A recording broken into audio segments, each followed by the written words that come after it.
बोल्छु र एउटा मोबाइल पठाइदिन भन्छु।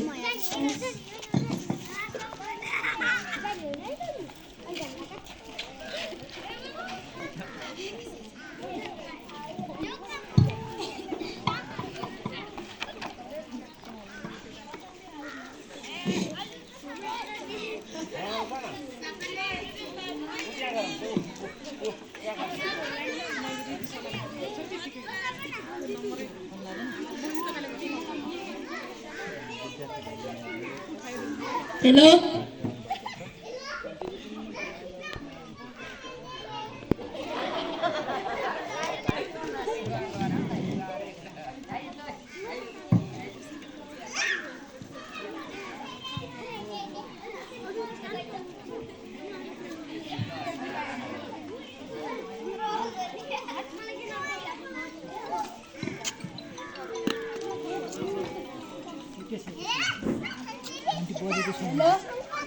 हेलो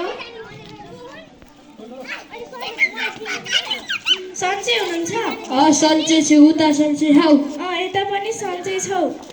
छोराछोरीले भन्थे एउटा मोबाइल चाहियो भनेर, पठाइदिनुहोस् त। अर्को महिनातिर पठाइदिउँला। अर्को महिनातिर हुन्न, छोराछोरीले अटाइसके, त्यही भएर मलाई 5 दिनभित्रमा जहरी नै चाहिन्छ। किन चाहियो र 5 दिनभित्र? छोराछोरीले मोबाइलबाट हेरेर पढ्ने, अनलाइन पढ्ने भनेर बोजू भन्छन्। हेरौँ। के हेर मलाई 5 दिनभित्र जहरी चाहिन्छ, म अहिले राख्छु। ल ल।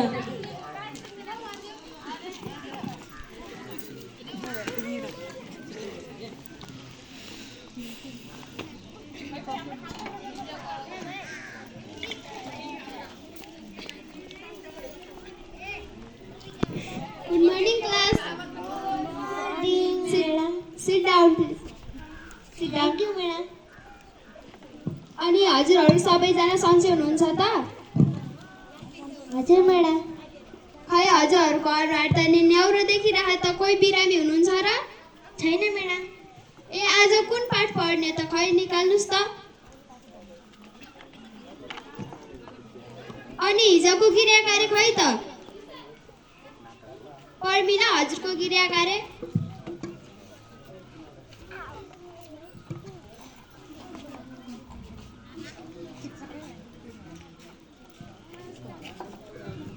अनि परवेशको? म्याडम यो त रातभरि फ्री फायर खेल्छ अरे। पर्मीलाई फेरि टिकटक बनाउनु बस्ने। के यो कुरा सही हो? त्यो नि म्याडम रातभरि फेसबुक र टिकटक हेरेर बस्छ। मात्र हुनु। अनि रोशनी हजुरको क्रियाकार्य खै त?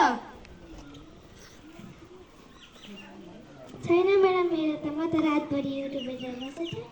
हजुरहरू यो क्रियाकार्य गर्दै गर्नु, म अफिसमा पुगेर आउँछु।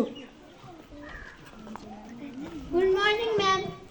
गुड मर्निङ, आउनुहोस्। केही काम थियो कि? हाम्रो विद्यार्थीहरूले होमवर्क पनि गर्दैनन्, विद्यालयमा आएर सुत्छन्। ए किन त्यसो गरेका त? कसैले फ्री फायर खेल्छन् रे, कसैले युट्युब, टिकटक, फेसबुक चलाउँछन् रे। त्यसो भए उनीहरूलाई अफिसमै लिएर कुरा गर्ने हो कि? खै मलाई नि त्यस्तै लाग्छ। हुन्छ, एकपटक उनीहरूलाई अफिसमै ल्याउनुहोस्। हजुरहरू एकपटक अफिसमा हिँड्नुहोस् त। के भन्नुभयो म्याडम? हजुर अफिसमा हिँड्नुहोस् त। किन जाने र म्याडम? काम छ, हिँड्नुहोस् न।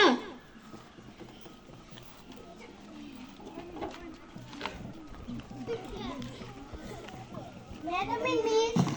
यस कम इन, आउनुहोस्। Thank you miss. हजुरहरूले त गृहकार्य पनि गर्नुहुन्न रे, क्लासमा आएर निदाउनुहुन्छ मात्र। किन यस्तो गर्नुभएको?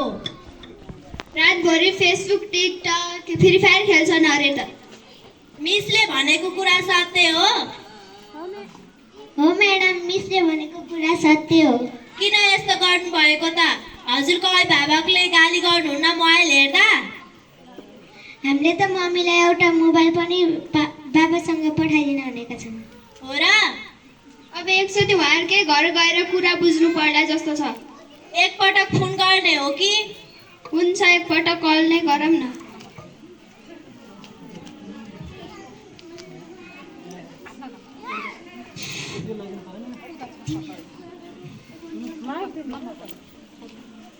नम्बर भन्नुहोस् त हजुरको अभिभावकको।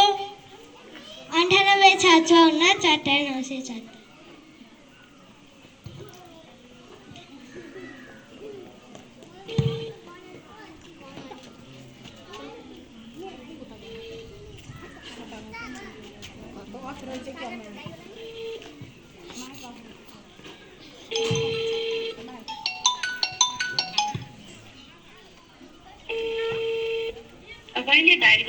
कति राम्रो टिकटक बनाउँदै थिएँ, कसले होला नि डिस्टर्ब गर्ने। एकचोटि हेर्छु त।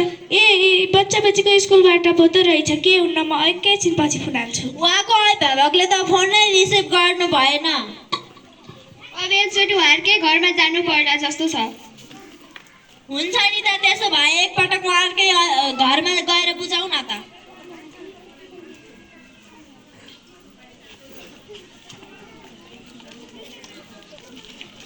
नमस्कार मैडम। नमस्कार मैडम। ए नमस्कार नमस्कार, आउनु भएको रहेछ। बस्नुहोस् त बस्नुहोस्।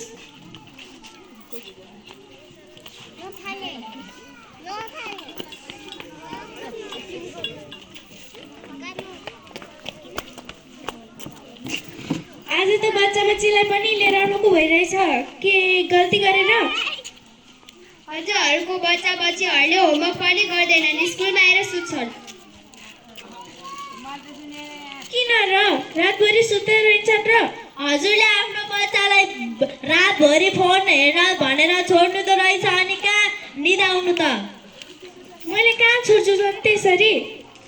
खै हामीले त रातभरि फोन हेरेको हो, त्यही भएर गृह कार्य गर्न भ्याएन भन्दै थिए विद्यार्थीले त। मलाई त फोन होमवर्क गर्न पो त माग्छन्। हजुर रोशनीले त भन्दै थिए मलाई मम्मीले नयाँ फोन ल्याइदिनुहुन्छ भनेर। हो, मैले रोशनीलाई एउटा नयाँ मोबाइल ल्याइदिन भनेको। उसलाई अनलाइन पढ्न चाहिएको थियो अरे, तर तिनीहरूको मोबाइलमा हेरेर केही पढ्ने लेख्ने पनि छ भने र मोबाइल मगाइदिन भनेर टिटाले पो त भन्थे, त्यही भएर। यसो भनेर कहाँ हुन्छ त, आफ्नो छोराछोरीले मोबाइल लगेर के गर्दैछन् हजुरले पनि बेला बेलामा हेरिराख्नु पर्छ नि। मोबाइल दिए भन्दैमा आफू आनन्द परेर बस्ने हो त? म कहाँ आनन्द परेर बसेकी छु त?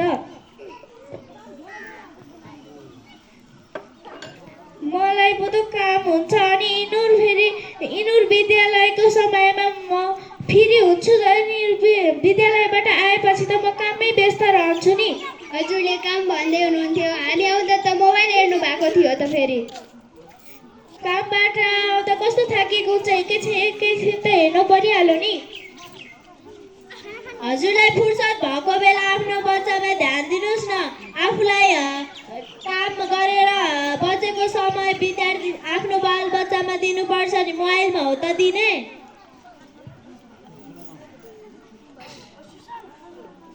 त्यही त मैले पनि कहाँ हेर्छु र?